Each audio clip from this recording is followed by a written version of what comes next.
Hello physical fiends, this has been a major video request. Physical visual novels. Very niche subject, but boy does it have its passionate people. So yeah, at the time of writing this is every visual novel on the Switch that's physical and has English.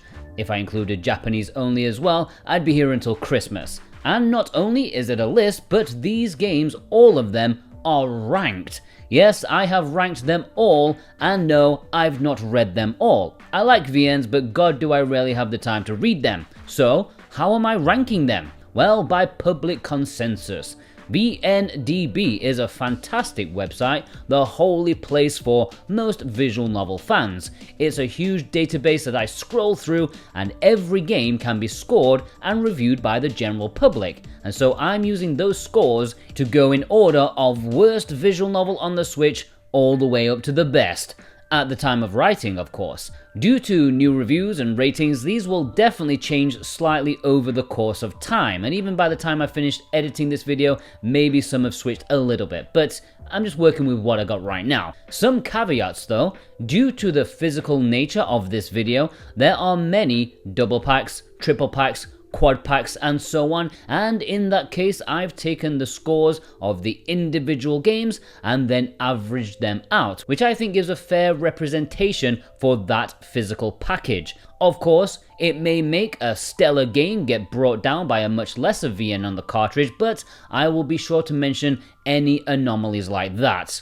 I'd like to point out and thank my man Miguel Marin, a VN aficionado, for helping me write out some of the entries for these games. He knows way more than me, and you'll see that with how much more in-depth his descriptions are compared to mine. And as I was making this video, Marin actually made his own video with a similar kind of theme, ranking Switch visual novels, but with his own personal taste. So go watch that with the link in the description. It's far more in-depth about even Japanese VN, so it's very interesting. And finally, if you want to support the channel and you want to purchase visual novel goodness, please consider using the links below. You can buy video games from Video Games Plus, who are a great company and have nice prices in favorable Canadian dosh and free worldwide shipping over $80 Canadian. Some of the games in this video are import exclusives, which I will mention. This means that they are VNs that only release physically in Japan or Asia, but do have English language options. If you want those, please use the Play Asia links, the best place to import video games. If you click these links below, you can get 5% off with my current discount code Jordan24. Hopefully that will still be alive by the time you see this video. Maybe not though. I'll update it in the description if it changes.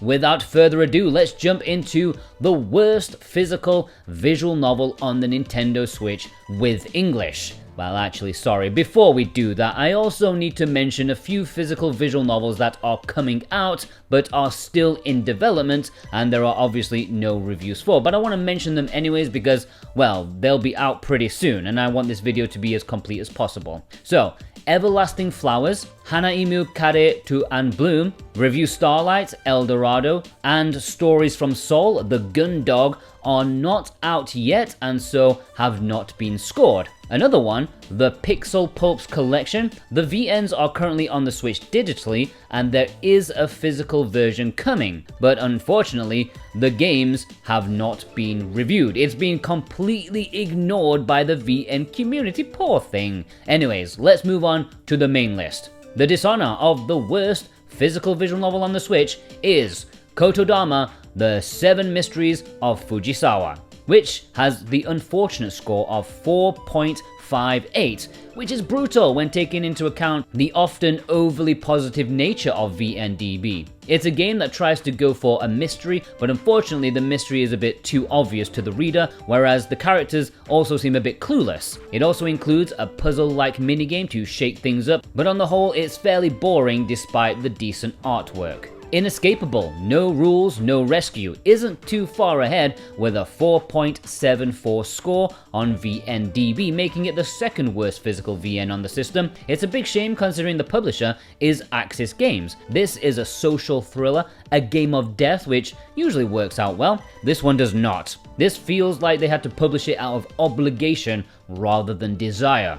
Daedalus, The Awakening of Golden Jazz is a poor entry in the Jake Hunter series, which has often been hit and miss in terms of captivating detective stories, and this is the worst of the lot of them. No wonder then that the English physical release is super difficult to get a hold of. It only released in Asian regions with English. The Japanese version was only in Japanese, do not get that one. And it has a 5.07 rating, so you wouldn't want to get it anyways. Sentimental Deathloop only got a rating of 5.13, which surprised me because the concept alone is so good. You have to prevent your own death. Get out of the loop of death. Why is your best friend killing you over and over again? This Chinese physical release is the one that has English, and it's rated so lowly due to repetition and messy execution. Star Melody, Yumemi Dreamer is a game that got a review on this channel back when it was VN Paradise. Sadly, the reviews have not been kind to this one, as it sits with an average score of 5.14,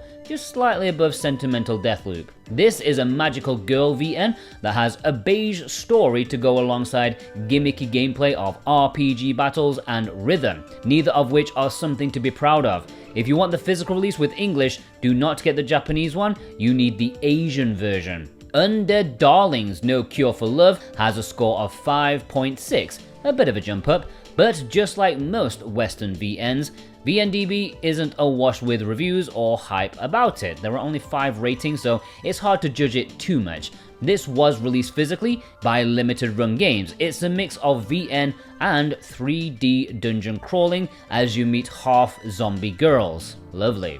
Paradigm Paradox is barely up ahead with a score of 5.66, and I am totally shocked because for an otome visual novel to be ranked this low, that takes something really dodgy. Like, I don't want to sound biased, but otome gays on the whole are massively skewed towards positive reception, as we'll see later on. I get it, girls are thirsty, but seeing this low, published by Axis Games, I'm almost tempted to read it myself to see how could it be so negative. Food Girls 2 Civil War is a Japanese and Asian physical release with English. Just like the first one, it got mediocre reception, with this one standing at 5.67 as an average rating. But they're kind of a guilty pleasure of mine. I like the cast of characters more than the story or where they take the characters. Sainan Tantei Saiga is standing at 5.75, and this is another import exclusive with English. This is where you are a down on his luck detective helping people find their cat rather than anything serious, but warning, in comes Cthulhu. It's a game where the first case gave me a lot of false promise, thinking I'd be using my deduction skills over what I'd learned over the course of the chapter, but then it just kinda gives up on that. Funny characters though.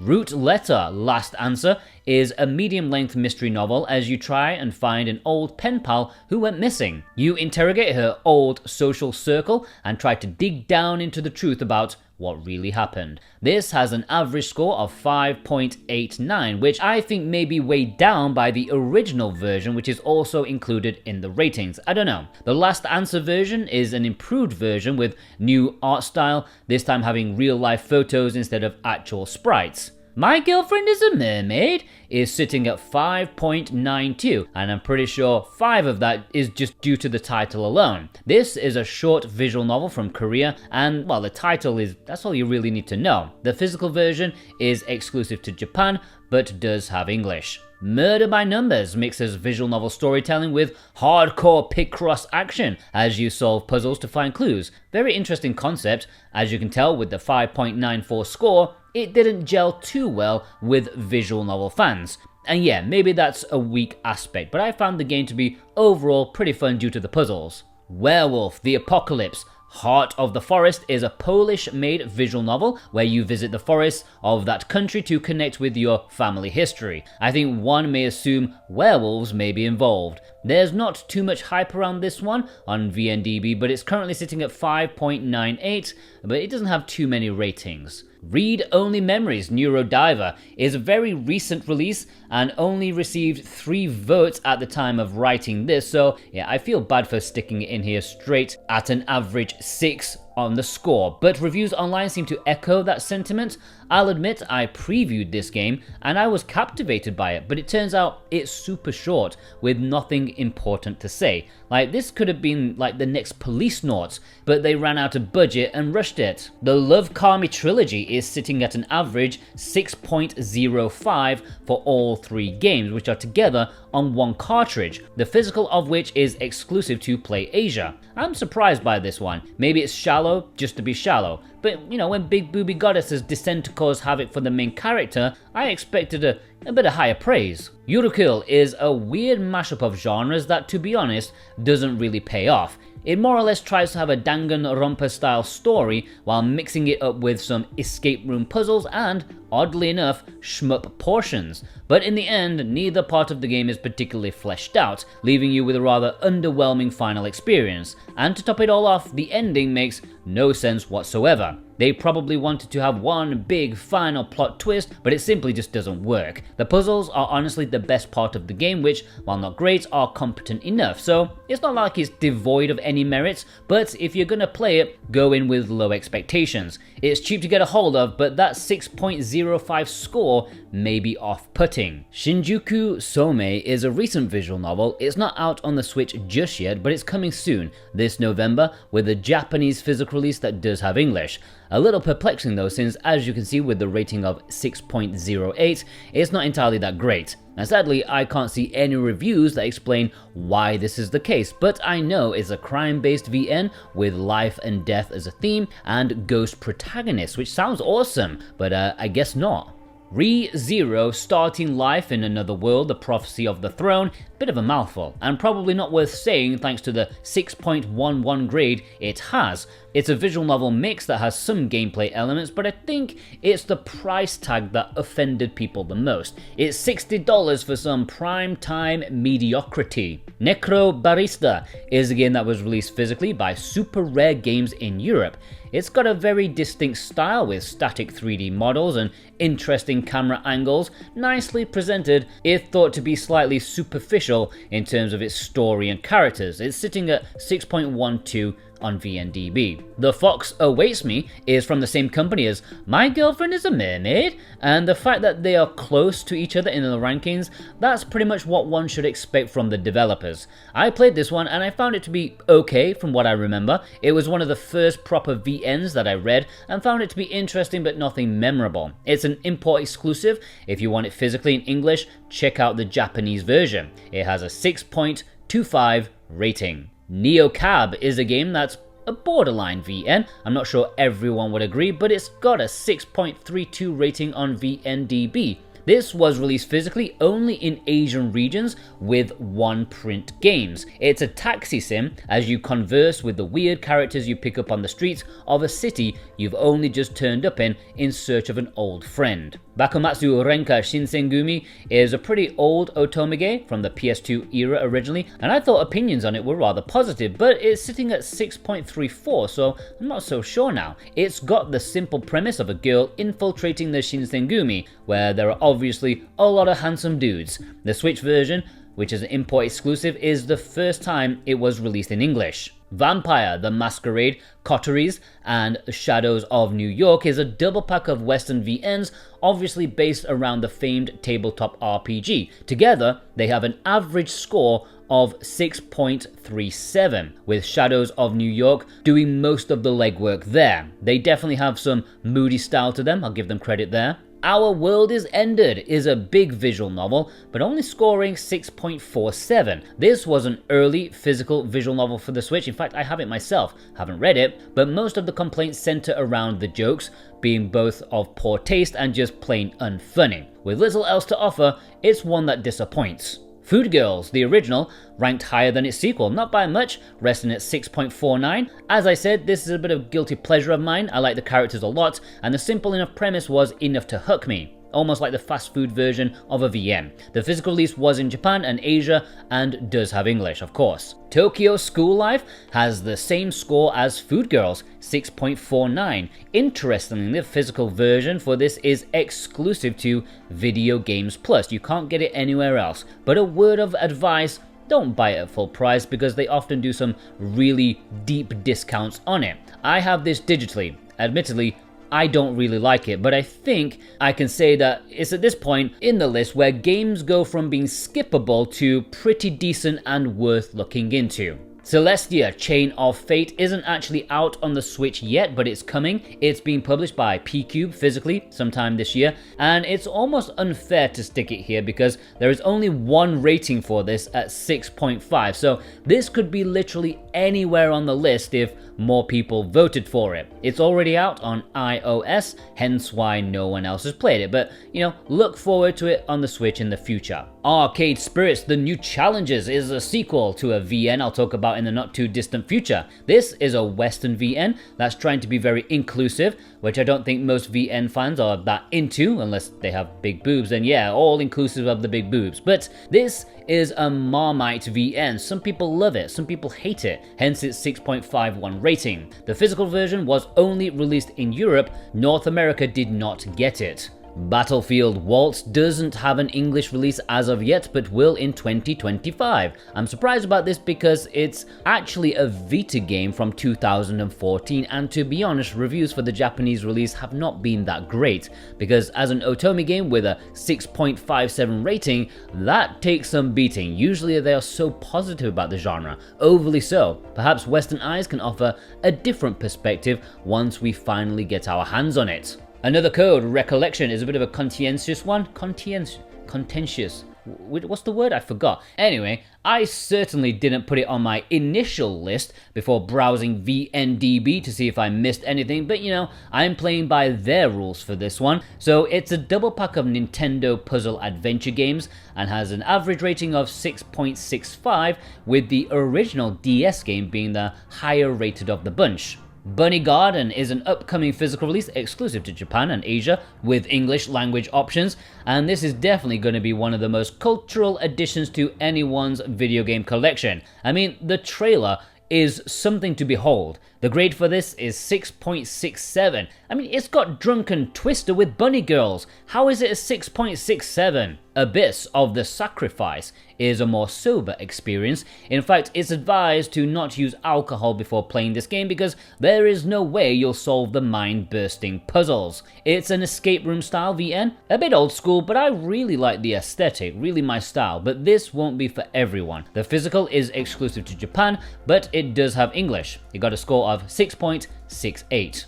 Loopers is a visual novel developed by Key, but written by Ryukishi Zero Nana of Higurashi and Umineko fame. However, despite being known for writing mystery stories with a hint of horror, Loopers went instead for mostly slice-of-life story, with the mystery part taking a second place. This disappointed some of its hardcore fans, but when judged on its own merit, Loopers is a fairly decent time. Maybe nothing revolutionary, but it does have some strong points. The story has a solid pacing, the main characters are well written. On the other hand, the side characters are barely present in the story, and admittedly the mystery surrounding the time loop could have been better explored. It's worth noting that Loopers Plus, a beefed up version of this game, has been announced with a 2024 release date. So far, there hasn't been any word regarding an English release, but to be honest, it's just a matter of time, so waiting for that release might be a good idea. In the meantime, the standard release was a physical in Japan but does have English. It got a score of 6.71, which is pretty low for Key. Read Only Memories 2064 is the game that came before Neurodiver, which I recently mentioned. This is like an old school PC adventure game and I love the aesthetic. Many people love this game for what it's going for, and I think when it released almost 10 years ago, it was quite unique. The physical release was originally a limited run game, but in North America, later this year, there's going to be a new print of it, which should be more affordable. 6.73 score for this one. Radiant Tale Fanfare isn't even out in English yet, so the 6.78 rating, wait, I think it is out. I'm recording this after I've written it, so I think it's out, okay? This is a fan disc of Radiant Tale, which I'll get to later. I don't know what the English opinions are of this as I'm recording. Maybe it's gone up, maybe it's gone down. Who knows? Root Film is in the same series as Root Letter, and I'm surprised this one is considered better since when it released, nothing much was made of it, but it's sitting at a respectable 6.79 and it's set in the same location as the first game, and an interesting fact is that the tourist board of that town funded some of the game. Arcade Spirits is the first game in the series that I already talked about the new challenges. This one did get a physical release in North America. Again, a bit divisive, but this one less so, sitting at 6.8. It's a breezy time with a not so serious story, so it's pretty accessible. Konosuba, God's blessing on this wonderful world, love for these clothes of desire. Oh, another mouthful. It released not too long ago on the Switch in English, many years after the Japanese release. With a rating of 6.82, the 4-year gap may not have been wholly worth it, but I think if you're a fan of the characters to begin with, that will certainly help. It mixes the VN storytelling with management style gameplay. Seven Scarlet does not have an English Switch release as of yet, but it's coming in 2025, being published by Axis Games. Interestingly, it released on the Vita in English a long while back in 2018. I'm not entirely sure why this is making a comeback, because for an Otome to be rated 6.84, that means it's well below par compared to the options out there. I guess the fact that the translation was finished more than half a decade ago, maybe that helps. But yeah, if you missed the Vita version, look for this next year.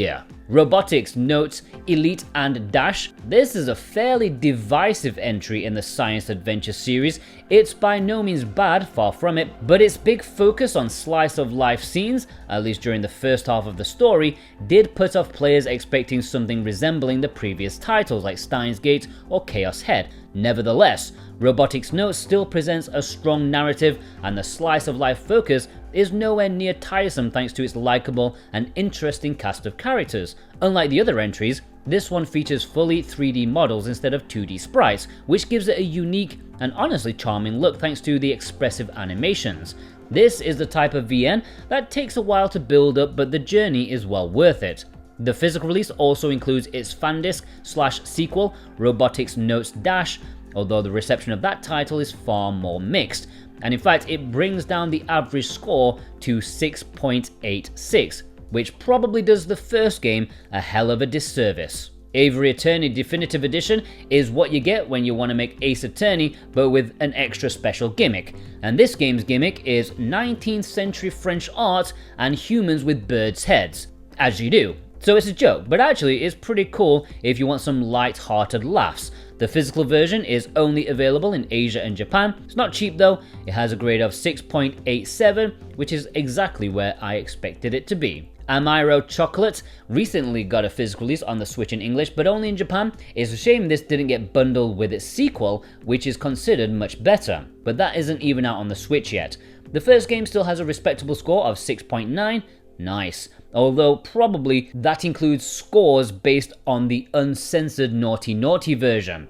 The game may be a bit bland without that, I don't know, I haven't played it. Return to Shirinagasu Island also got a 6.9 score. This is a mystery game that starts off simple, slow, plodding and predictable, but then 2/3 of the way through it goes deliciously off the walls. Very weird and well told. It's also very cheap and is an import exclusive. Yeah, the physical was only in Japan, but it does have English. Oshi no Love, Yorikoi no Love plus Love or Die is a double pack of the main Yuri story and its very short fan disc. In fact, the whole package is very short as you try to seduce a straight lady into falling in love with you and eventually tying the knot with you. We've all been that manipulative before. It's very short. Both games will be like less than 10 hours, but as long as those 10 hours are good, what does it matter? This has an average score of 6.91. Charade Maniacs is one of the endless otomeges from Axis Games, one of the lower level ones that's not Paradigm Paradox. This is a very long visual novel. It's a sci-fi mystery drama where the tenseness ramps up at every turn. The romance is slightly on the side for this one, which focuses more on the plot, and where there is romance, it's more cutesy than anything that's gonna get you gurning, if you know what I mean. 6.94. Clannad Side Stories is the first of 3 Clannad related games on this list, and with a score of 6.96, it's rated much lower than the other two. And you can understand why from the name alone. It's just a bunch of side stories that happen before, during, and after the main story, adding more layers to the narrative but not really standing out by itself. This is really for those who are desperate for more Clannad in their life. There is a physical release of this only in Japan, but it does have English. Digimon Survive is a high-profile VN, which it kind of backfired on it, because I think most casual gamers and Digimon fans weren't expecting the sheer deluge of text in their supposed strategy RPG, but with a score of 6.96, it seems to have scratched a decent itch for those who do appreciate VNs. It's a super long game, like 60 hours, and the strategy may not exactly be like Final Fantasy Tactics or Fire Emblem, but it helps break up the pacing a lot. It's also found really cheap these days.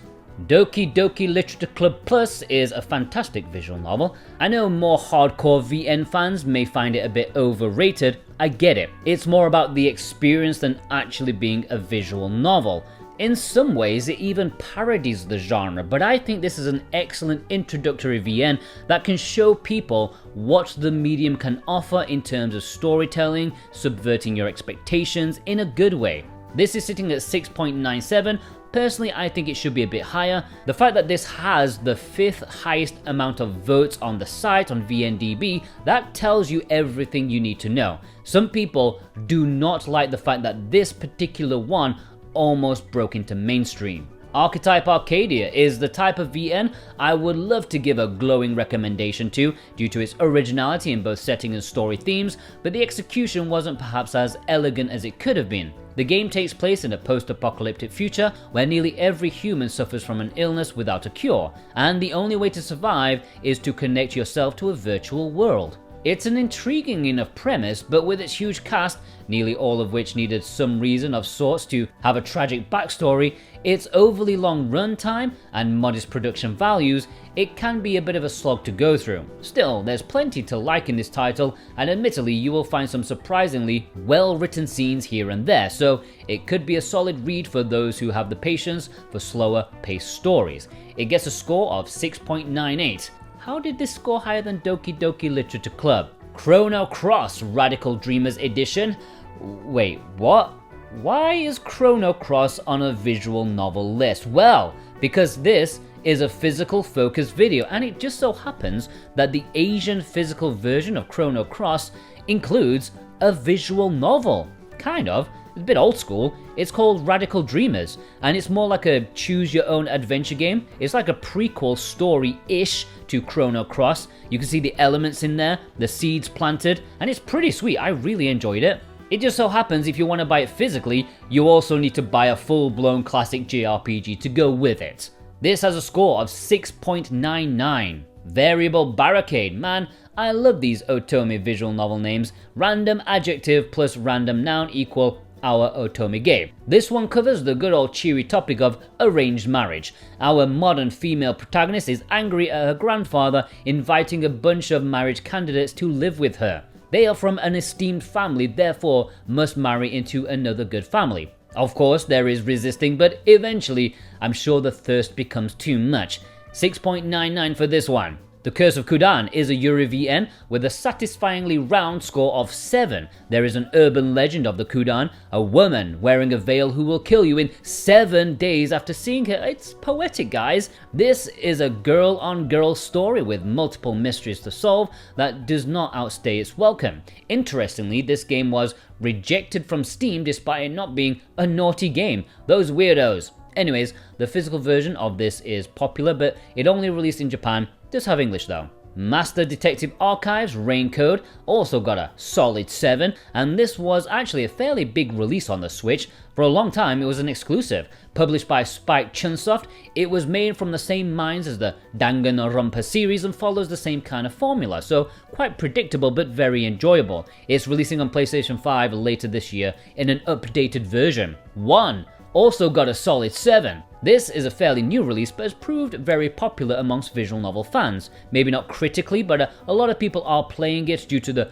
comparisons to Key's early works, especially Clannad and the Nakige genre. Thankfully it's not 300 hours long, it's a more manageable 20 and doesn't quite get to Clannad highs as you can see with the score, but still, if you are a fan of early Key, this is one to take a look at. The physical for this was only released in Japan but does have English.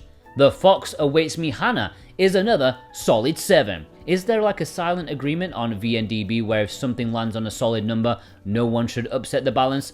Saying that, this only has 2 votes, so yeah, this vote won't be as accurate. A couple more votes either way and, you know, it's flying somewhere else. This is a sequel to The Fox Awaits Me, More Fox Girls Shall Await You. The Wreck is a solid 7 too, although again there are only 2 ratings at the time, so perhaps a little disingenuous, sorry about that. We'll have to wait for more to truly know its place, and I will be sure to update this video in maybe like a year or two's time, you know, when the Switch is like dead and there's going to be no more and everything's settled. I'm sure it'll be like somewhere else, not here. This is a French visual novel with 3D visuals as you are failing at your job and your mother is in hospital critically hurt. You have to delve into your past to alter the present.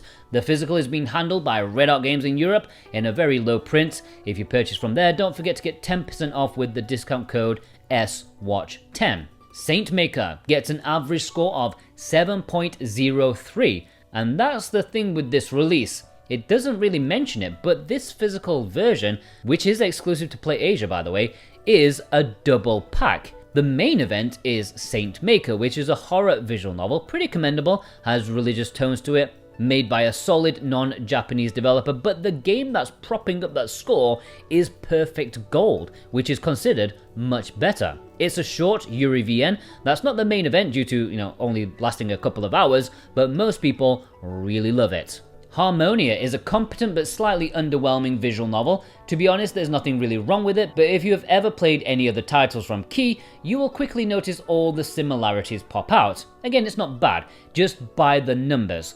That being said, the game has its moments, mostly regarding its world building, and its conclusion is fairly enjoyable. Overall, I feel this VN is suited for 2 audiences, either people who aren't that familiar with Key VNs, or Key fanatics that want to play every single game in their catalogue. The physical release for this only was in Japan, but it does have English, and scores a 7.03, which shows it's good, but still one of Key's weaker efforts. Termirana, the Lucky Princess, and the Tragic Knights is another game that we don't have an English release for as of yet, but it's coming next year thanks to Idea Factory. Another otome, and the title for it very much gives it away. You're a princess and there are some hot knights. Reviews for the Japanese version are mostly positive with a rating of 7.07, although most complaints seem to say that it is overly long and there are stretches where nothing really exciting seems to be happening. The Letter, a horror visual novel, is from the same developer as Saint Maker, and this is a genuinely scary horror VN, and the production values are above and beyond what you would consider from an indie VN studio. It's a super long game with lots of unique art, English voice acting, it's really well produced, and I had a really good time with it. I didn't finish it, but what I did play, I enjoyed it. The physical release for this is exclusive to PlayAsia, and I think they recently restocked it. It has a score of 7.07. Winter's Wish, Spirits of Edo, may sound like the most generic Christmas TV movie ever made, but it's actually a very nice otomige coming in with a score of 7.08. It's a huge behemoth of a VN, with more endings than you can count as you go through 18th century Japan. And I think the big main complaint is the pacing, with it dragging a bit too much after a really nice intro. Also, it never jumps in the deep end of either romance or plot, so perhaps it doesn't stand out as much as its peers. Yume Otutu Remastered Bundle Pack gets an average rating of 7.09. This bundle includes Remaster and Re-After. Yuri VNs, where you're a young graduate heading into the video game development world, mostly just because you want to reconnect with your estranged sister. The main game is actually very highly rated, whereas the considered unnecessary fan disc is bringing down the score quite a lot. This was released physically in North America via Limited Run Games, but there's also a Japanese and Asian version available with English. Buried Stars is more interesting thanks to its rareness than actually being a good visual novel. This was released physically only in South Korea with English language options, and it's pretty hard to get a hold of these days, but as you can see with its ranking here, unlike The Awakening of Golden Jazz, that's also quite rare, this one is actually worth playing as you take part in a game show that goes wrong and the killer is on the loose. It has a grade of 7.11. Lover Pretends stars an orphaned uni student who dreams of becoming a screenwriter. She is accidentally cast in a movie as a love interest and all sorts of hijinks ensue. This has a high rating of 7.15, which is pretty good for its very fluffy tale. No anger, no drama, just one for the girls to read over with a glass of wine in their hand. The love interests are very varied and fit with the comedic tone of this one. Sympathy Kiss also gets a 7.15 score. Once again, you're a working gal thrust into a new assignment and conveniently are working closely with half a dozen handsome single dudes. It's amazing how this stuff happens. Apparently, this one is a little more spicy than Lover Pretend. Tokyo Chronos and Aldeus Beyond Chronos Twin Pack is a double pack of Tokyo Chronos and Aldeus Beyond Chronos.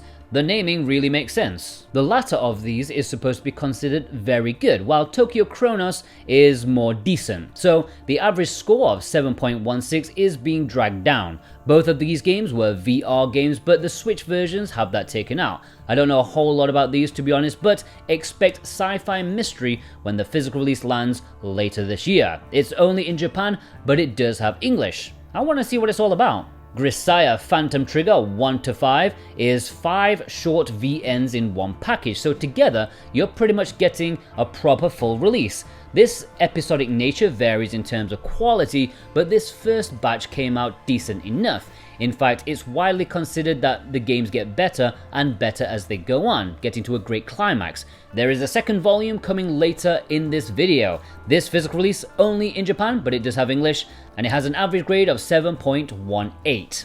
Annapurna Interactive Collection is 10 games in one, and it's $200. It's probably more expensive on eBay now, and it contains one visual novel. It's called If Found, and it's a VN that's 2 hours long, so maybe not the best purchase if you're just looking for VNs, but the rating for this is 7.2, so it must be good, just not like 2 hours worth of good, not for $200, okay? Amnesia Memories is one of the most popular Otome visual novels out there, probably helped that it's been around in English since way back in the Vita days, 2015. Not only popular, but it's also considered very good with a rating of 7.21. Perhaps this day and age is considered quite tropey, but that was just the era, and it's probably worth picking up due to the solid lineup of love interests and charming protagonist. World End Syndrome is a mystery visual novel with slice of life stuff mixed as well with the horror themes. You accidentally killed your sister and you want to start your life over in a new town. Unfortunately, that's where crazy supernatural ghost stuff happens and you'll be regretting it. The production value is excellent and very intriguing, although I am a little surprised by the 7.21 score because all I hear about this one is how it needed more time for the story to breathe and it was wasted potential. I don't know what to think anymore. Interestingly, this only released physically, in English anyways, in Europe, and it's got a very high price now. Fault Milestone 1 is a short plot-focused visual novel, no romance fluff, just getting in on the story. It's a mildly popular one with a linear plot in a sci-fi fantasy setting. I'd say more about it, but it would just be incomprehensible made-up words to describe the characters and locations. It is good though. 7.24 score, it was released physically in North America, only via limited run games. Process of Elimination is a VN from last year. It's a murder mystery game as a great alliance of detectives unite to track down the greatest serial killer of them all. The story mixes in plenty of detective deduction and it looks pretty good, but I'm still surprised by the 7.24 score. Maybe some recency bias, but I don't remember reviews being all that great at the time. Needy Girl Overdose, sometimes known as Needy Streamer Overload, due to, protecting sensitive people, also known as the ESRB. This one can be compared to something like Doki Doki Literature Club, something to subvert your expectations, shock you, and I'm surprised it's rated higher than that one. This has a score of 7.25, and it was once an import exclusive from Japan, but later this year, North America will be getting its own physical release. Ginka is a recent visual novel, one that's not even out on the Switch yet. It's only on PC for the moment, but will be on the Switch by the end of the summer. But the signs are good with a nice meaty 7.26 score. This is a story about a high schooler returning to an island that his good friend once disappeared from in a so-called Spirited Away event. He's gonna chew gum and crack skulls in order to find out what really happened. Okay, maybe less violence in reality. The physical release of this will only be in Japan as far as we know, but it will have English.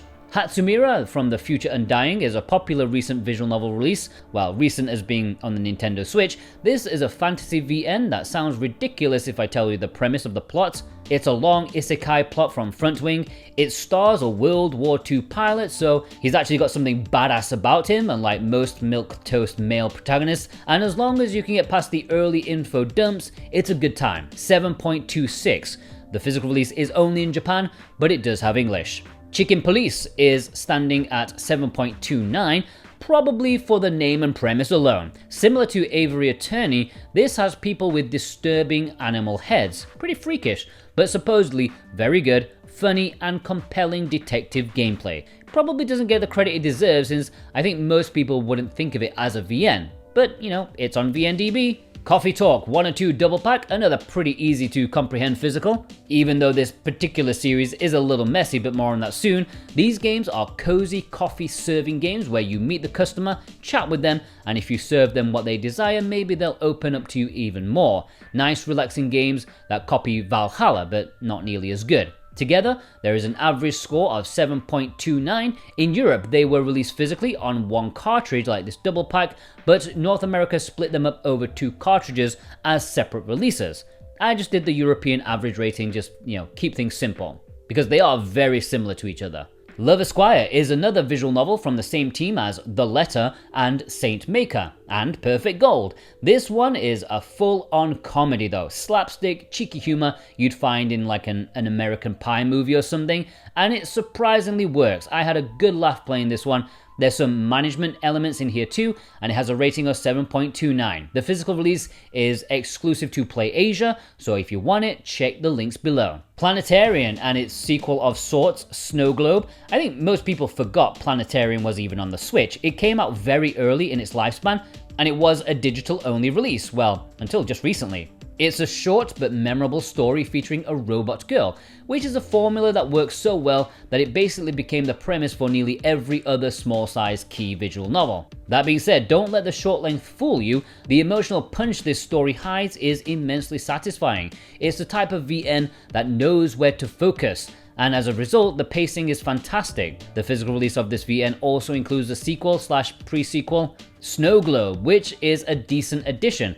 But to be honest, the original game in and of itself is already worth the price. Probably the best entry point if you want to see if key VNs are your thing, but don't want to spend dozens of hours to find out. The physical release is only in Japan, and it's out by the time I've started recording this. It was not out when I started writing it, and it does have English. This double pack of sorts has an average of 7.3, which the sequel is lagging it down quite a bit, maybe a bit unfair. Planetarian is great. Steam Prison is an import exclusive otomige. This is set in a world of very different classes, the rich and the poor. You are a naive yet determined lady who starts a career thought beneath her. A soldier, or police, I can't remember which one. She is not the best protagonist ever, but the world created around her is intriguing and touches on some heavy subjects like discrimination. The physical release was only in Japan with English, and it gets an otomige score of 7.3. Amnesia Later X Crowd is a double pack of fan discs for Amnesia Memories, which I touched upon not too long ago. Pretty unusual for the fan disc to be rated higher than the main event, but it's averaged out at 7.31 between the two. There are a lot of what-if scenarios and post-story content for fans who enjoyed the original. My Next Life as a Villainess, All Routes Lead to Doom, Pirates of Disturbance, another otome, and one that came out in English last year. Once again, loving the name. This is certainly one for fans of the anime to enjoy, and it even added a couple of new love interests that weren't actually found in there. So I think it's a must play for those who like the anime. It got a score of 7.32, which certainly surprised me. Spirit Hunter Death Mark is the first game in the Death Mark series and the first one to appear on this list. If you're looking for horror, these are games to go to. Oozing with atmosphere, chills, creepy imagery, and I love the character art, which was obviously inspired by early Atlus.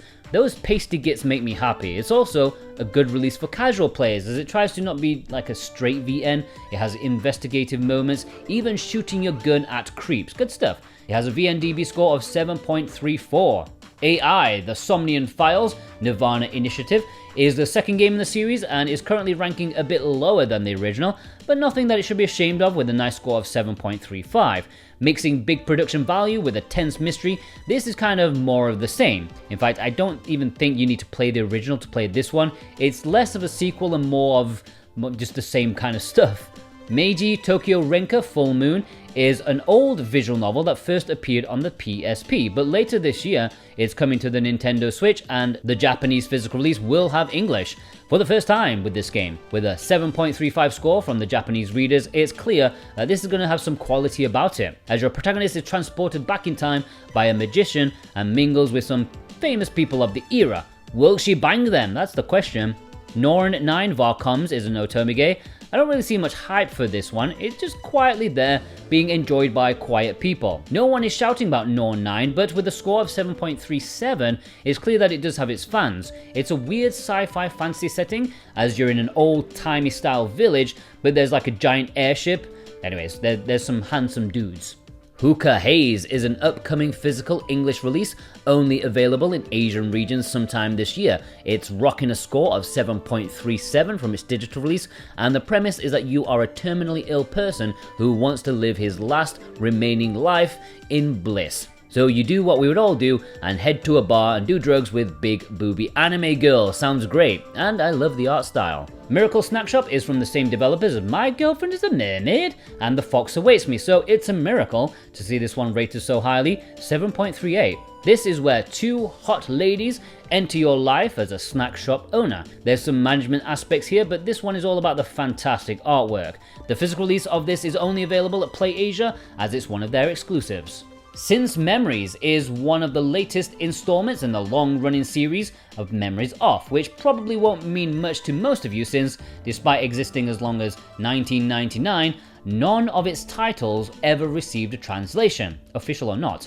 This installment, however, is a bit special. It was developed as a reboot of the series, with weak ties to the previous games and having only one returning character, but recently, the next main entry was announced, Memories Off So-So, Not Always True, which leaves Since Memories in a weird spot. Regardless, it's a solid enough game, although not without its issues. This is a visual novel with all-round top-notch production values, with plenty of content to go through. 100%ing all routes might take you well into like 40 hours to finish. That being said, some of those routes are a bit messy, with character relationships not being developed as well as they could have been, and the main story being a bit underwhelming. Nevertheless, fully fledged galgay like this one, let alone a galgay looking as good as this one, it's not exactly common in the English side of things. So there are plenty of reasons to pick this one up. The physical release for this is sometime this year, and it has a score of 7.38. Will, A Wonderful World. I'm surprised by this one. I would not have expected a 7.38 rating for this, since not many people talked about it when it released, or even since, but this is like a bunch of mini stories that are connected to the main story. Each of them have a different style and genre, and it can get pretty heavy at times. I think I should probably give this one a go in the future. Apollo Justice Ace Attorney Trilogy is the second trilogy in the Ace Attorney series after the Phoenix Wright trilogy. This is a recent physical release that includes 4, 5, and 6 in the much loved series, when it started to transition from 2D until 3D, like the 3DS games. Now I have to admit, I am less nostalgic for these ones compared to the original trilogy, and maybe that's why it's lower at a 7.42 rating. But either way, this is still a classic triple pack that you should probably purchase, because they are some of the most AAA VNs adventure games that money can buy. Endlessly filled with characters, humor, great stories, mysteries, twists. Oh, I can't get enough of it. If you don't own this, you should own this. Some Convenience Store is another VN from Miracle Snack Shop and My Girlfriend is a Mermaid developers. This is their highest rated VN that they have physically on the Switch, with a 7.46 rating. This is a nice mix of visual novel with some business management game stuff. We've seen this before with the developers' other works, and this has struck the best balance with some fantastic artwork and lovely girls. The Crimson Flower that divides lunar coupling is an Otome VN that's not talked about almost at all. I know we're awash with great Otomes on the Switch, but despite this rocking a lovely 7.47, it's not talked about at all. Perhaps that's to do with it being an import exclusive with English, but yeah, if you want something that's a little hot under the collar, I've read that this one may be one of the better ones to pick up. Pia Fiore Fated Memories is another Otome that's rocking the same score, 7.47. This one is talked about more due to the fact that it released in the West. This has a unique setting of early 20th century with mafia stuff going on, getting involved with a crime family, so there's a sense of danger and adventure with the love interest, but it is more of a thriller with a heavy focus on the plot. Grisaya Phantom Trigger 5.528 is the final collection of the Phantom Trigger series, which I mentioned a while back, the first part, and with an average score of 7.49, it's clear to see this sub-series went from strength to strength, with each volume getting increasingly higher grades, leading to a well-earned climax. Episode 8 is ranking up there amongst the best VNs. This physical release is an import exclusive, and of course it has English. You really need both volumes, as you can't exactly jump into the story halfway through, so it comes with a price tag, but most would consider it to be worth it. Taisho X Alice Heads and Tails is an odd case of English being added to the Japanese physical release after the original release date, so if you purchase the Japanese physical, you can download an English update. This is the Fandis to Taisho X Alice, and it's a bit of a step down in terms of rating compared to that, but still a good 7.49. This contains after stories for the original characters, as well as new routes for some side characters, and also a funny new story starring everyone. Tomoyo After It's a Wonderful Life is the sequel to Clannad, which, as I'm sure you can all guess, is much higher up in this list. With this one ranking at 7.49, it's considered to be not as good as the original, or at least it has a divisive reader base, with some saying it's excellent, 10 out of 10, and others saying that it betrays the personality of Tomoyo, feeling like she's a completely different person in this one. And if this was a route in the original game, it would easily be the worst route, so your mileage may vary. This was only released physically in Japan, but it does have English. Genso Menage is an upcoming release on the Switch, at least in English. It's been published by P-Cube sometime in the future, but Japanese players so far have said that it's a really good Otome VN with a rating of 7.51, but we'll have to see how far that swings up or down once Western eyes can lay upon it. Heart of the Woods is a Western visual novel, and it's almost difficult to believe that VNDB users have rated one so highly like this, also at 7.51. This was released physically by Limited Run Games and is a medium-length Yuri VN, as two girls investigate a village with supernatural things going on. They run an online show dedicated to ghost hunting, something like that, so it's a cute premise as the girls make out nude in the woods, or maybe that's just a PC version. Spirit Hunter Death Mark II is also rocking a 7.51, at least it was at the recording of this video, when it's pretty much only just come out, so I'm sure that'll swing up or down by the time I get this bloody thing edited, but having sampled the game myself, I was very, very intrigued by it. It has a great mix of gameplay, interactive stuff alongside the narrative, and I would like to go back to it someday when I have the time. Nurse Love Obsession got a physical release in North America thanks to Limited Run Games, but there was also an Asian release of this double pack. This includes Nurse Love Addiction and Nurse Love Syndrome, two very nice Eurovisual novels set in the medical world. Nurse Lesbians, sign me up. This seems to be one of the few examples of the average rating of 7.52 being pretty spot on. Both are just as well received as each other. Tengoku Struggle Stray Side is a recent Otome to hit the West, and this is a bit of a beast, with many saying it's over 60 hours long for the roots.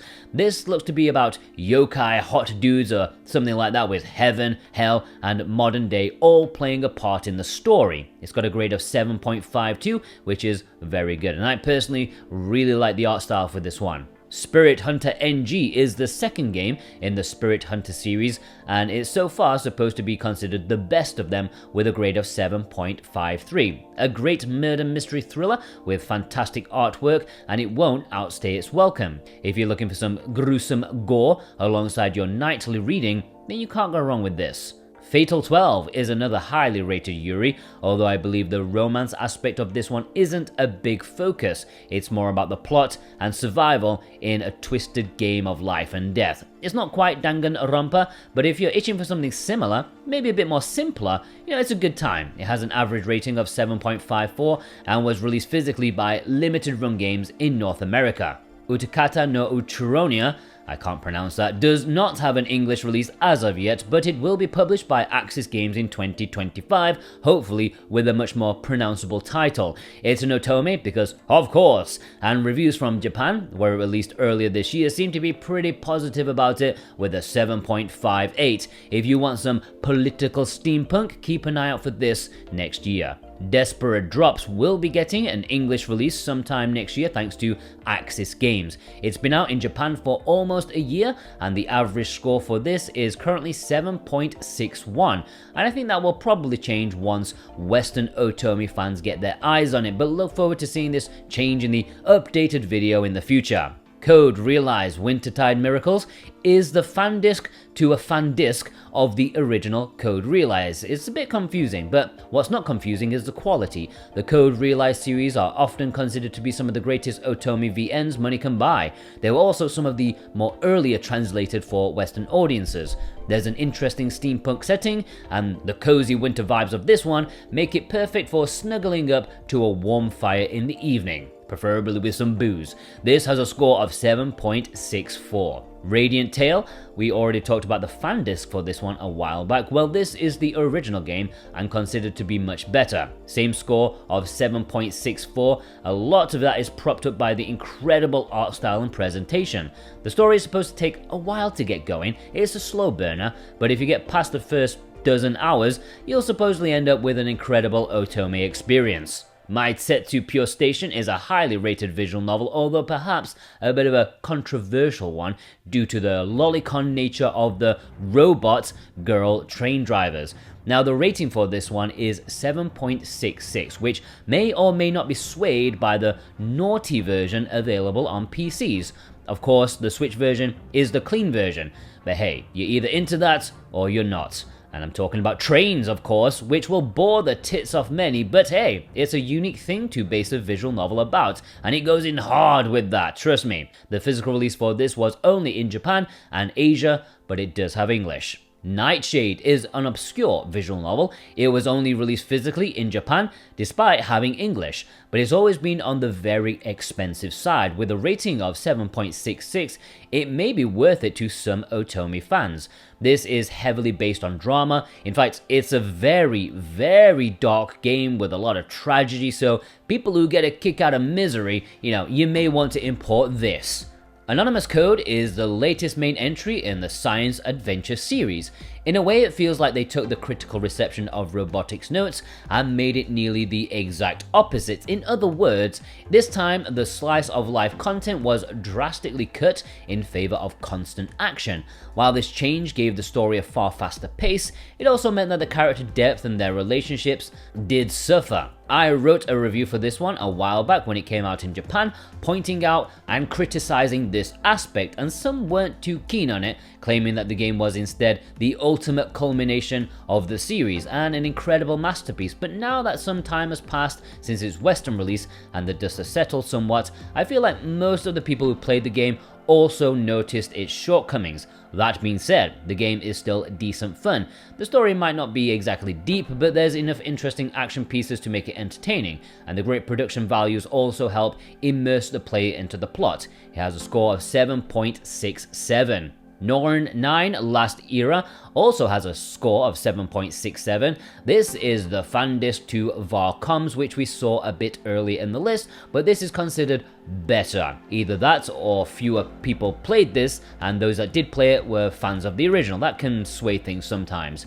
This contains 3 story parts to add to the original. Code Realize Future Blessings was the first fan disc to Code Realize, and with a score of 7.69, you know it's going to be highly regarded. More than the second fan disc, but not by much. Their quality is very steady. This contains after stories of all the main love interests and new routes for Finis and the unsettlingly named Herlock Shlomes.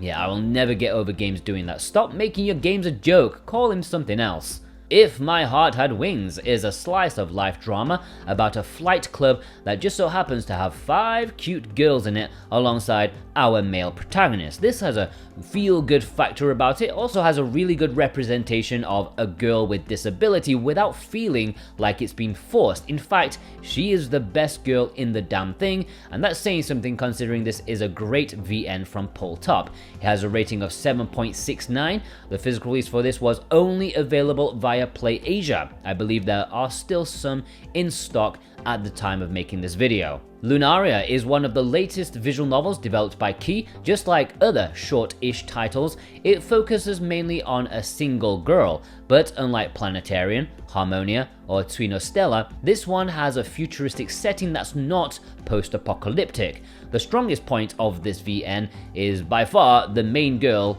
Luna Q, which they managed to make absurdly likable. On the other hand, the premise itself is alright, but it's a little bit on the nose with its themes. The protagonist of the game is a skilled gamer that plays in some sort of competitive VR racing game. These races end up becoming a big part of the plot and are used to add some excitement into the game, although they can get a little bit repetitive. Still, this is a pretty solid visual novel, and the charm of the main girl is enough of a reason to keep reading until the very end. The physical release was only in Japan, but it does have English, and it's probably worth importing thanks to its score of 7.69. Canon. Wow, this year has been chock full of unexpected English localization surprises, the latest one being the Western release of the 1999 Nakige classic Canon, which the Japanese physical release will have English added to it pretty soon, if not already. This game was the visual novel that basically kickstarted the Nakige genre alongside putting the now legendary VN developer Key on the map. In some way, it became the blueprint for future games following this genre, and as such, some elements of it may not seem as original as they once did. But even then, this game is so full of charm and that good late 90s, early 2000s style that it's weirdly nostalgic. Despite being a story known for its sad moments, thanks to its cozy vibe, it's extremely easy to find yourself deeply immersed into the plot and the characters, which only accentuates whenever the drama kicks in.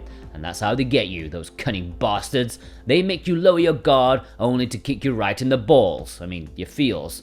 But needless to say, Canon is an easy recommendation for any VN fan, especially those wanting to explore this genre's history and have a few tears to spare. A very nice score of 7.69. Cafe Enchante is an Otomi VN with a score of 7.73. We're starting to get a nosebleed now.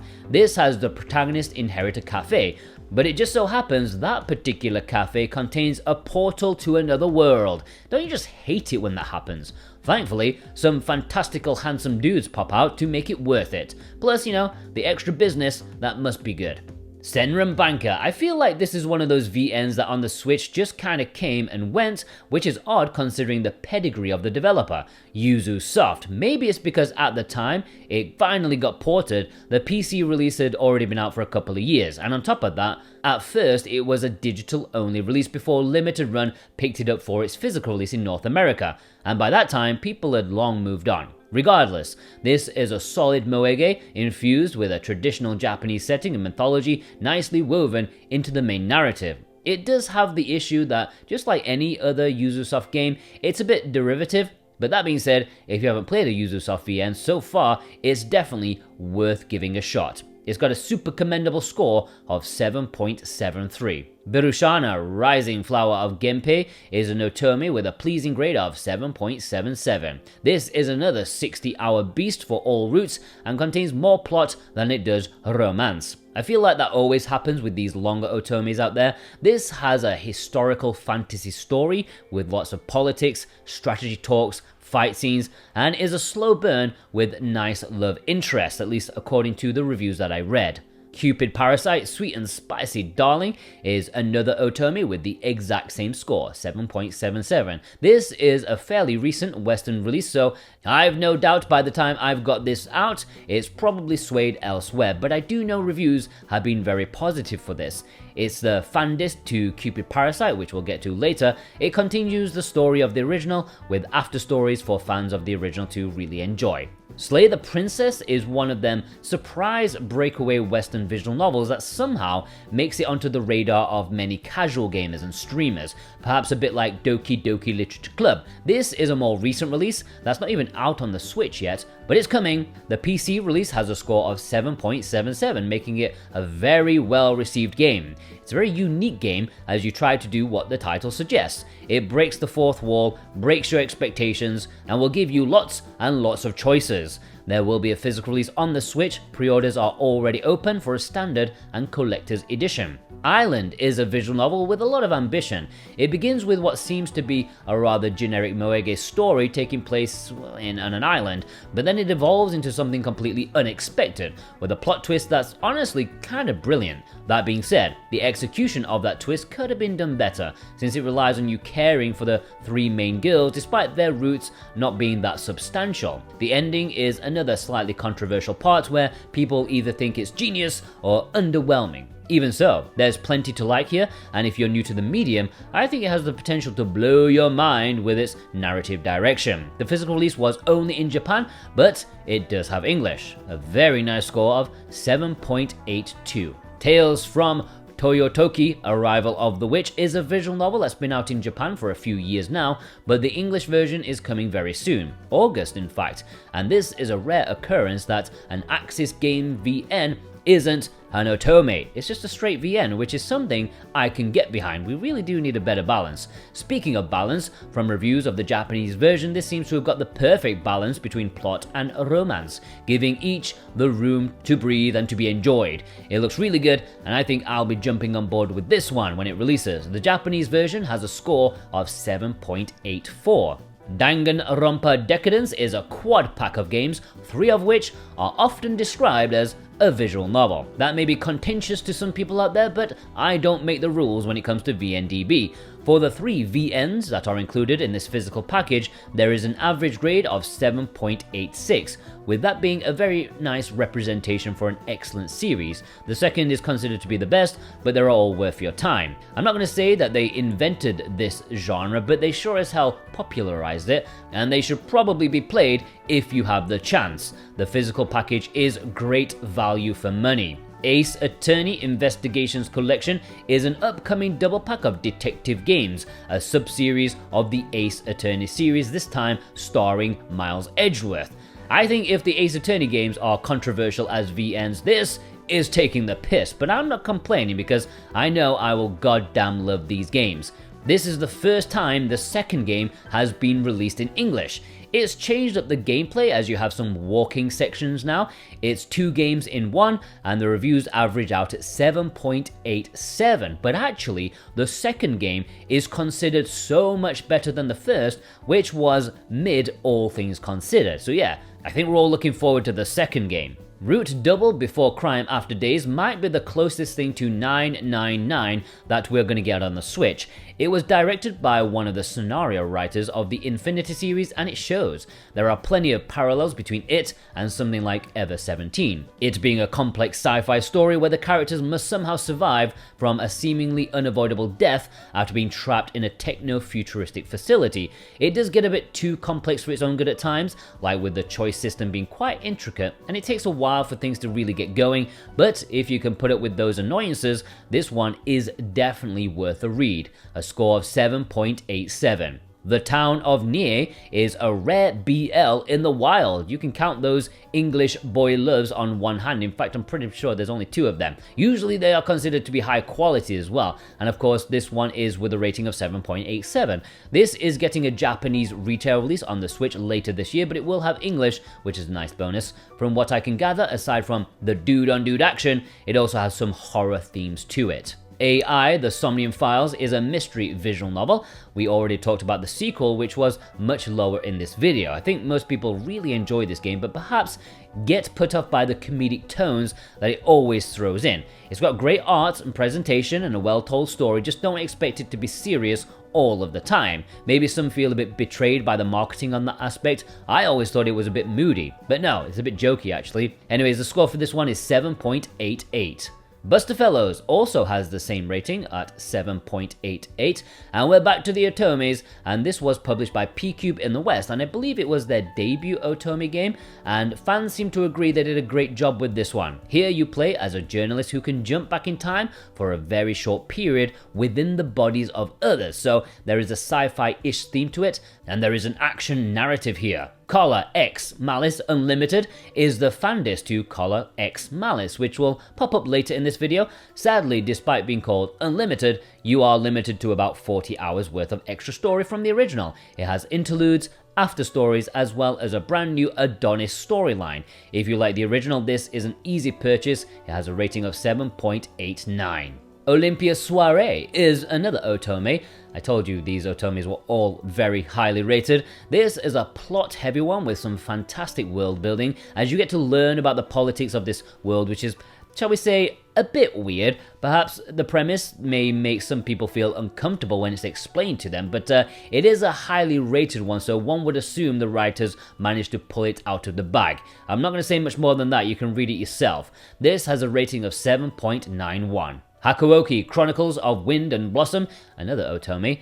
I guess it's kind of two in one since it combines the two releases of Kyoto Winds and Edo Blossoms together into one package. They're basically one story, but the first half is plot focused, whereas the second is romance focused.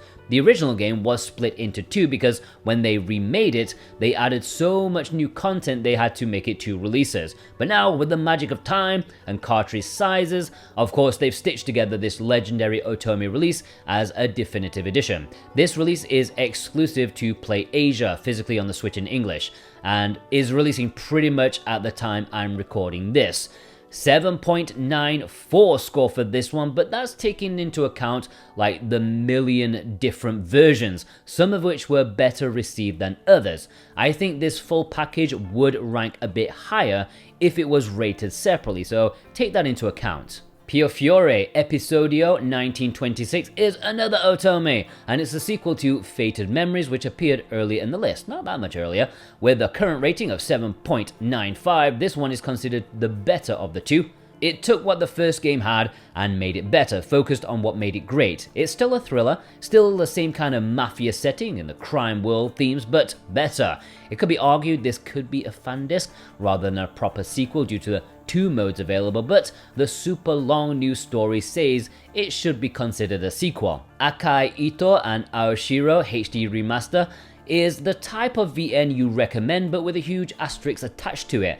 The games themselves are quite good actually, well paced and interesting stories involving Japanese mythology with a dose of Yuri bait thrown in. Akai Ito in particular feels like going through some sort of hidden gem of an old school anime. Aoshiro is perhaps a bit more front-loaded with its info dumping, but also quite good. However, the Yuri stuff isn't as prevalent as people might make you think. It more often than not feels like the relationships between the characters are more platonic than actual romantic, but the whole mystery portion of the plot is strong enough to make you not care. However, the issue with this release has to do with both its translation and its technical state. As for the latter, I believe there has been at least one patch to fix some issues, so it might be better than it was at release, but it still feels a bit sloppy. That being said, the translation is where the main issue lie. The game is readable and the story comprehensible enough, but this is one of those VNs where the original text was written with a lot of purpose and intricate prose, and this release kind of butchered that subtlety. There are plenty of mistranslated sentences that originate from clear grammar and vocabulary misinterpretations. Again, is it readable? Probably, but it's hard to fully recommend. Maybe grab it if you find it cheap. The physical was released in Japan already, but Strictly Limited Games are supposed to be doing a European physical, but due to their financial troubles, who knows if that will ever materialize. It didn't sell well at all. VNDB gave this an average score of 7.96, which is pretty high, but that was mostly down to before it was translated to English, so take the score with a pinch of salt. Valhalla! I'm surprised Mirin didn't write something about this, leaving it to me. Alright, well, we've talked about Coffee Talk already, and this is like that, only it was here first and is considered to be much better. working in a cyberpunk bar, serving the customers and getting to know them. The atmosphere is perfectly nailed here, and the characters are extremely well developed, and you feel like you get to know them and they have some substance about them. It very much deserves its 7.97 score and is considered to be one of the best Western VNs ever made. The physical release in North America was done by Limited Run Games, but there is a Japanese edition available which also has English. It also has better cover art in my opinion. Butterfly's Poison Blood Chains is a weird one by the fact that the original print run of the Japanese physical release did not have English, but last year they reprinted it and now it includes English, so yeah, get the second print. It's nice, but it also means not many people imported it since it's like kind of old news. Well, they're missing out because we've broken the 8 barrier with a score of 8.02. This is an otome set in the Taisho era. It's actually a fairly old otome, all things considered, almost 15 years old by this point, so it may be a bit archaic here and there, and there are some like old writing tropes that may be present, but also a nice bonus for some people because it's not as monstrously long as some others out there, coming in at just 25 hours. That's digestible. Muv-Luv, well, it sure took long enough, but the Muv-Luv trilogy is finally available on the Switch. This is a collection of 3 games, well, technically 2, but one of them is split into 2. The first game plays out like your average slice of life romance VN, which can at times feel very generic. And there is a lacrosse arc in there that will make you want to throw your Switch out of the window, but things start to pick up around Muv-Luv Ultimate, when all the sci-fi elements come into the picture. But it is Alternative, the third game, where things start to get tasty. The jump in quality from the other games is enormous, and it's considered one of the greatest visual novels of all time for good reason.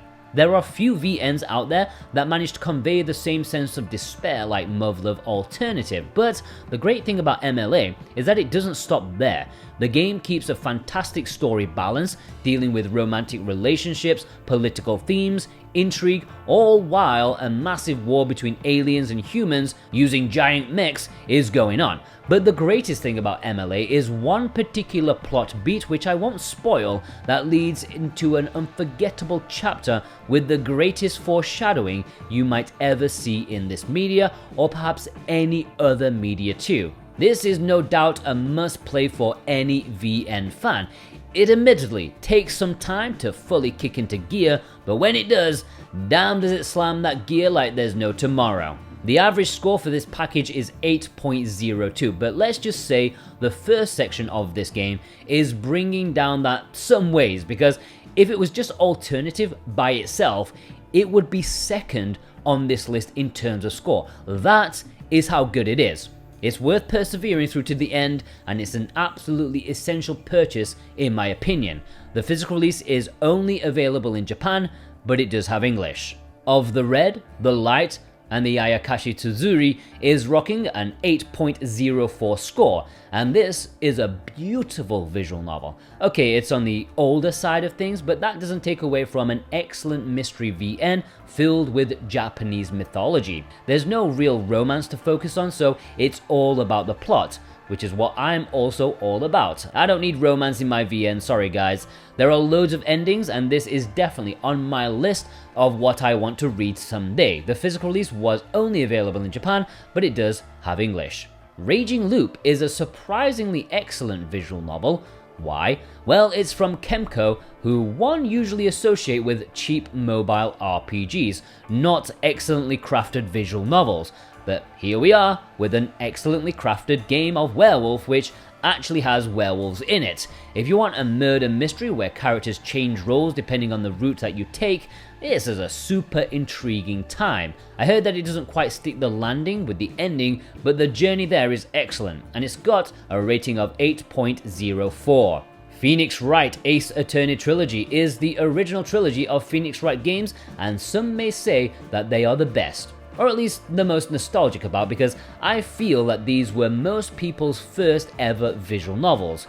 Okay, perhaps some hardcore enthusiasts may say that they don't properly count as VNs, but I say they do. Full to the brim with captivating mysteries to solve, amazing characters, charming humor, they ooze the word classic, and they are truly amazing. 3 games in one, so you're getting a lot of bang for your buck, plus this is an import exclusive release that does have English and is often found very affordable. I personally think these should be your first visual novels. They have an average score of 8.07, which is perfectly reasonable. The second game does sag a little bit, but personally, I'd give them a 10 out of 10, and it's definitely not nostalgia. No way. Hana Awase New Moon series is a bit confusing. Even though they are separate games, mostly sold separately, they are one continuous story and should be played in order, so I'm grouping them together with its score of 8.08. You can buy the individual releases of Mizuchi, Himetsugi, Karakurenai, Utsutsu, and Hiora. Sorry, I just butchered that, but I don't care, I'm not saying it again. But you can buy a complete box set of them, and they are supposed to be excellent otomes, beastly in size, but well worth the effort to read them. These physical releases were only in Japan, but do have English. Yuno is an old school VN, both in its storytelling as well as just the general gameplay systems, which might be a turnoff for some, but I believe they still hold up rather well. In many aspects, it was a revolutionary title for its time, having an extremely memorable and brilliant twist. This is mainly a story about time travel, and what's great about it is how it integrates that premise into the gameplay in a way that doesn't feel like it's been done before. At least not at the time. There's probably a couple of things to keep in mind, however, one being that despite the newly added quality of life improvements, it's still quite easy to get lost and end up getting an unavoidable bad ending, so it's recommended to be played with a guide. On the other hand, the translation isn't exactly great, with some mistranslations here and there, as well as lines that were clearly meant to be edited but they forgot about it. Still, if you can look past those issues, this is an easy recommendation. It was an early physical VN for the Switch, so it might not be easy to get a hold of these days, but with a score of 8.08, it's worth seeking out. 9 RIP is an otome that's getting an English release later this year in October, but it's been out in Japan for over a year already, and readers of that version have been very positive about it with a score of 8.12. With 9 love interests, hence the name, you'd think it'd be infused with horror, but reviews seem to indicate otherwise. It's not scary at all, and is in fact quite a fluffy game, all things considered. Code Realize Guardian of Rebirth is the first and original Code Realize game, and it's considered to be the best. This was an early otome that got a Western English release, which helped open the gates to the genre, and probably why we have such a deluge right now. It has a set of fictional characters as love interests such as Arsène Lupin in a steampunk setting. I think some may find it a bit quainter than what we're used to in more modern otomes, but it's still rocking a very nice score of 8.13. Chaos Head Noah. There are very few visual novel series as beloved as the science adventure games. The first entry, however, can be a bit divisive. Some people hate it, some people love it. Chaos Head Noah's biggest possible detractor is its main character. To put it simply, he is a miserable, disrespectful, uncomfortable, creepy nerd, but that's also what makes him so memorable. In a way, it's refreshing to have a protagonist so outright dislikable. So in a sea of boring self-inserts with the VN medium, he actually stands out, not only for being different, but also for being well written. Yeah, he's not a pleasant character, but you are never meant to sympathize with him, and the story makes it clear by how it treats him. This game is extremely unique because it takes a murder mystery and basically inverts it. By that I mean, in your usual murder mystery plot, the protagonist follows each case as they occur to find the truth behind them. However, in Chaos Head Noah, it's the murders that follow the protagonist, but in an unsettling, indirect way. Couple that premise with its oppressing and dense 2000s urban Tokyo atmosphere, and you've got yourself a recipe for an unforgettable experience. Chaos Child feels like the natural follow-up to Chaos Head, although some of the extreme elements of the first game, such as the personality of the main protagonist, were slightly toned down. It does keep them, for example the protagonist being yet another loser nerd, but they aren't quite as intense, which some might appreciate. Fortunately, the story itself is once again really strong, presenting an interesting mystery as well as plenty of unexpected plot developments. This is also a title that goes deep into the lore, maybe more so than other titles in the series. All in all, this is a proper and satisfying sequel to an already great game, and the double pack includes both titles and so is fantastic value for money and a nice addition to anyone's VN library. Together, this package gets an average score of 8.14. The Fruit, Labyrinth and Eden of Grisaya full package is 3 visual novels in one. It's a huge package of almost 150 hours worth of story. The common route in the first is notoriously long. Takes a while to get to the different routes. Sometimes it can be quite polarizing, but I think that's because when something is incredibly popular, it makes more people come out of the woodwork to leave negative reviews. So loads of the written reviews indicate a long, boring game with bad characters, etc. But with an average grade of 8.17 and the first game rocking the mid 8s, it's clear it's a fan favorite as an import exclusive with English. It is one people should pick up if they have 100 hours to spare, and also $100 to purchase it because it ain't cheap. Seabed is a fairly dry kinetic visual novel and it's 18 hours long, which for a game with no options or branching paths, it's unusual to be that long, at least I think so. There is a lot of prose compared to actual dialogue and it's certainly unique amongst its peers, but when it comes to slice of life stuff, not many can equal this game. There is a Yuri theme to it and most consider it to be an essential VN if you stick with it. It has a rating of 8.17 and the physical version is exclusive to Play Asia. You can still get a copy to this day. Cupid Parasite is an excellent modern otome starring a modern protagonist in a modern world. It's a fun romp with comedic overtones. You are a human form of Cupid as you help people find love, but one would assume that the arrow may end up pointing back towards you, right between the eyes. If you want a rom-com, then this is the otome that you need in your life. It has a score of 8.24. The Silver Case 2425 is a double pack of VNs from Suda51. Very old school. In fact, the first game, The Silver Case, is from 1999 on the Sony PlayStation 1, and the sequel is from 2005, so they both have some old school sensibilities about them which may not gel with modern VN audiences, but you can't deny the great production value put into both of these. So stylish, and of course, batshit insane. It's from Suda51.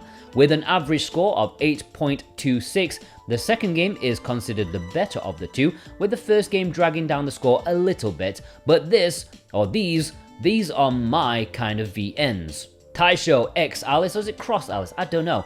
Taisho Cross Alice All in One is a Japanese only physical release, but you can purchase DLC to add English to it, which is kind of interesting.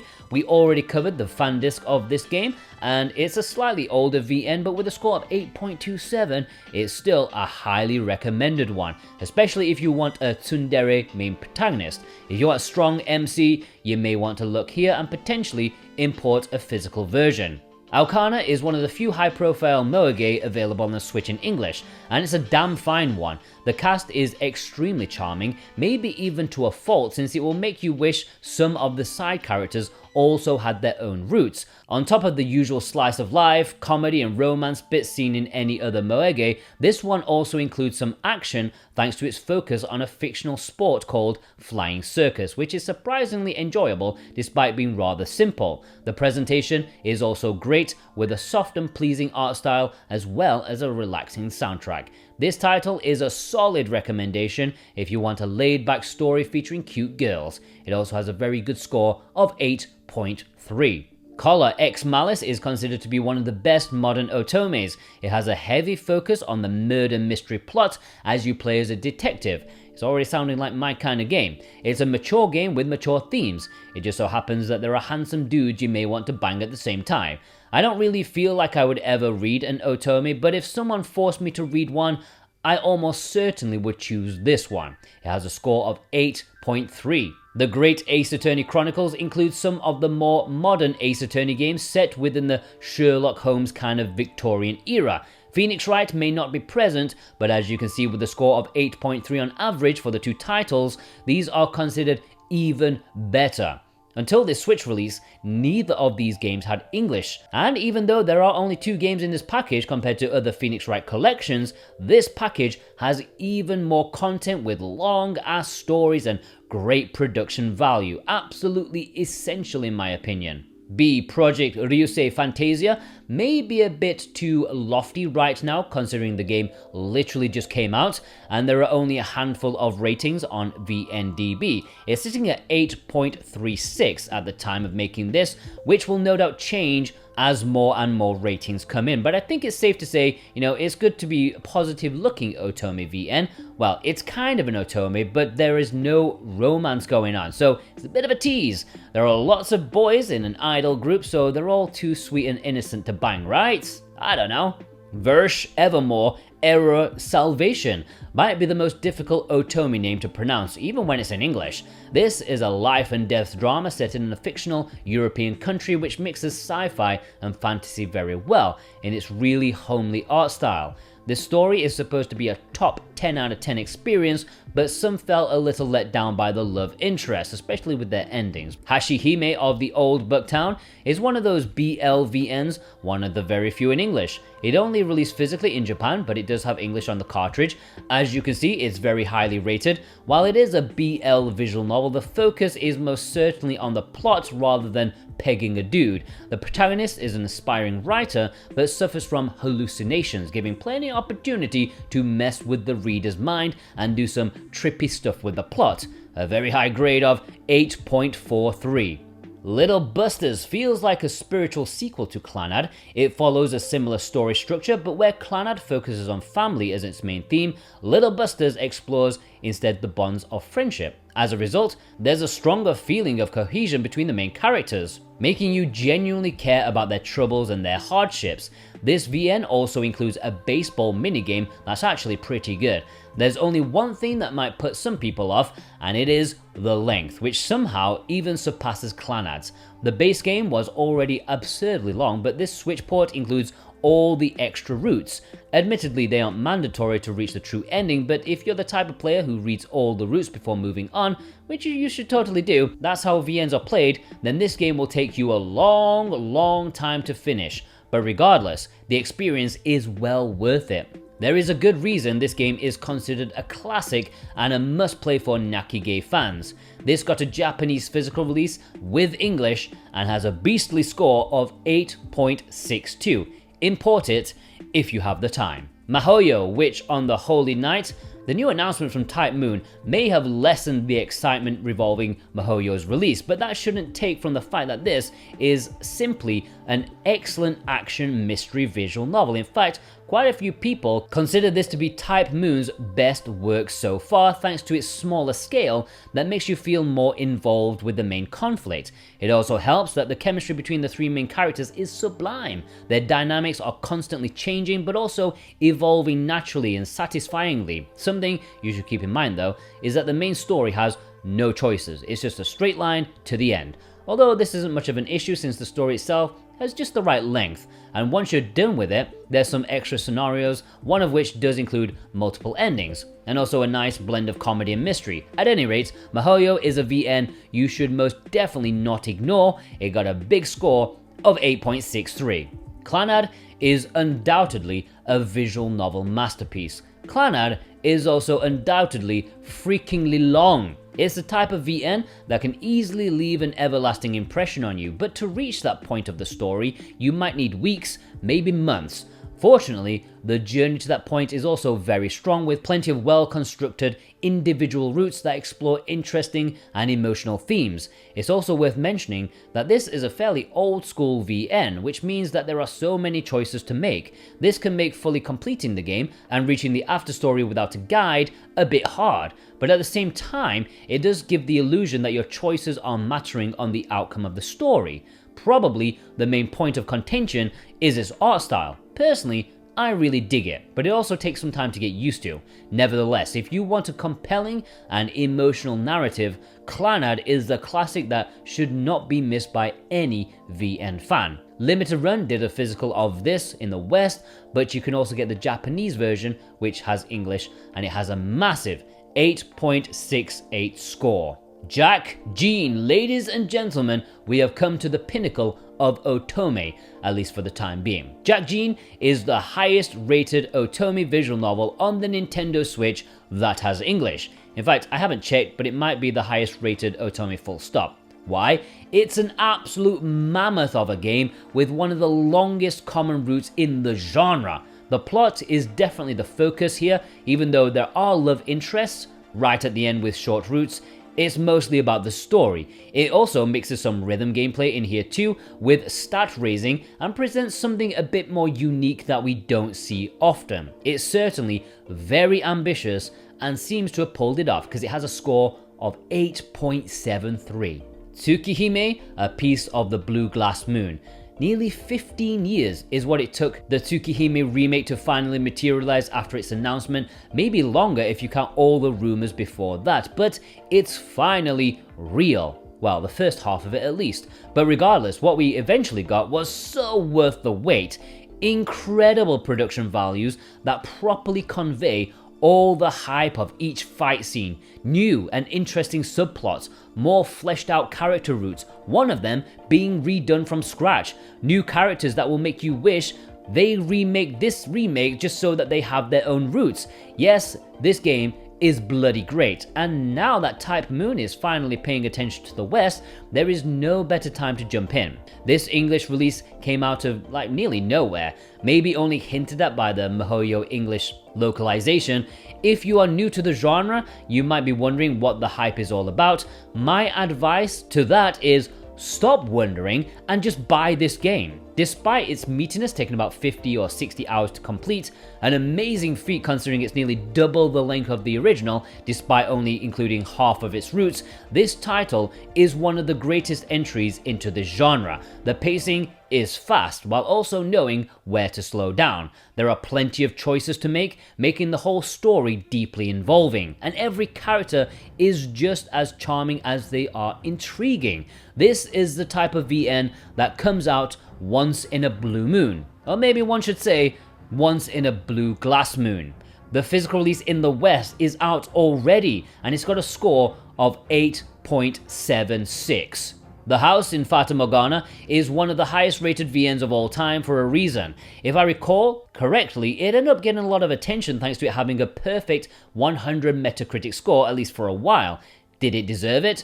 Well, in some ways, yes. The plot of this VN is extremely strong. It goes for an unconventional narrative structure where all the pieces of the mystery slowly click into place in a satisfying manner. It's also a story that goes into plenty of unexpected themes. The drama is also well done and never feels cheap or undercooked. On top of that, the presentation is top-notch with beautiful artwork and a unique soundtrack with plenty of fantastic songs. If you want a VN that deviates from your usual high school setting, there are very few that can compare to The House in Fata Morgana in terms of its quality and its depth. The Switch release also comes with plenty of fan discs, which, while not essential, they nicely expand both the characters and the world building, making this title a must-have for VN fans. This was released physically by Limited Run Games in North America, and it is quite difficult to get a hold of these days. You will not find it cheap. And sadly, the Japanese release does not have English, but you may want to seek out the English release since it has a monster score of 8.79. As of right now, Steins Gate sits atop the VNDB rankings as the highest rated visual novel ever made. Although this may be a bit controversial, whether it deserves that spot is an entirely subjective matter, but there's no denying that it is an incredibly strong VN with a complex narrative and plenty of memorable characters. It skillfully blends its sci-fi story elements into its plot in a believable fashion, almost making you believe it could happen in real life, which is one of the cool things about the science adventure series. On top of that, the conspiracies surrounding the story's events add a sense of urgency and pressure, nicely increasing the tension. That being said, the only version available on the Switch is, unfortunately, Steins Gate Elite, which removed the original art style in favor of clips from the anime adaptation. Don't get me wrong, the story is nearly the same, minus one small story arc that never got adapted, but it has an overall different mood than the original. And I can't say it's for the better.